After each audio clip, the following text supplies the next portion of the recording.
Proposer la création de nouveaux produits autour du viager et surtout augmenter les droits de succession, le pari est osé.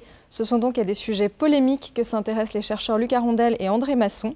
Leur objectif, faciliter la transmission d'un patrimoine aujourd'hui trop concentré entre les mains des seniors. L'écart de patrimoine entre les jeunes et les vieux est en train d'augmenter dans les générations plus âgées. C'est-à-dire que les vieux sont relativement de plus en plus riches par rapport aux jeunes générations.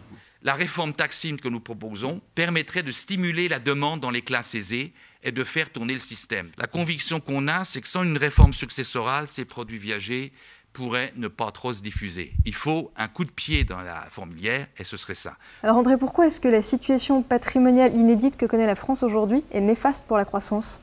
C'est néfaste puisqu'en fait vous avez une masse de patrimoine qui est concentrée chez les seniors et sous une forme de réserve de valeur peu risquée. Donc l'idée c'est qu'il faudrait donc avoir cette mobilité du patrimoine pour éviter que tout le patrimoine soit concentré chez les plus âgés et donc au détriment des jeunes. Donc c'est une situation inédite dans le fait en particulier du rapport patrimoine-revenu et d'une concentration du patrimoine élevé qui appelle des réformes inédites. Alors qu'est-ce qu'on peut trouver justement comme réforme inédite pour faire circuler vers le bas ce patrimoine ? Voilà, alors donc l'idée, une manière de le faire la plus simple consiste donc à taxer plus lourdement et progressivement les héritages familiaux. L'idée étant que donc on ne pourra plus mourir les plus riches du cimetière pour le donner à ses enfants, mais de multiplier les moyens offerts aux gens pour éviter cette surtaxe successorale.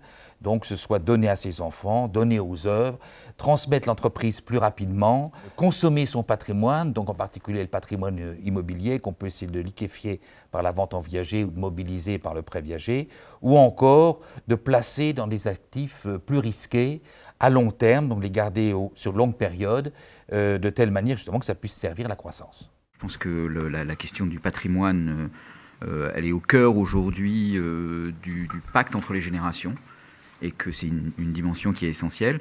Et je pense qu'ils ont raison de dire que c'est aujourd'hui un des déterminants du fonctionnement de l'économie. Alors Xavier, d'après vous, est-ce qu'une hausse des droits sur les successions des héritages familiaux est une bonne solution pour encourager la transmission du patrimoine ? Effectivement, une hausse des héritages familiaux associée à un dispositif qui exonère les transmissions, c'est une bonne incitation à faire circuler. Mais il faut quand même savoir que la taxation des héritages familiaux, c'est quelque chose qui est très impopulaire. C'est quelque chose de très inscrit dans notre comportement et dans nos traditions, que de léguer quelque chose à ses enfants. Alors qu'est-ce que vous recommanderiez plutôt ? Alors il y a d'autres pistes. Une piste, ça serait de s'intéresser à la question de taxer uniquement la plus-value. Donc, cette différence de valeur, elle permet de distinguer entre ceux qui n'ont pas vu la valeur de ce patrimoine augmenter et ceux qui l'ont vu fortement augmenter, par exemple à cause d'une bulle immobilière, ce qui est une forme d'enrichissement sans cause. Et à ce moment-là, la taxation peut s'appliquer à ça et être assez justifiée. Alors cette taxation sur les plus-values immobilières, est-ce que vous avez une idée de combien elle pourrait rapporter ? Ça dépend beaucoup de jusqu'à quel taux on va et puis dans quel cadre de réforme on est prêt à aller sur la réforme fiscale.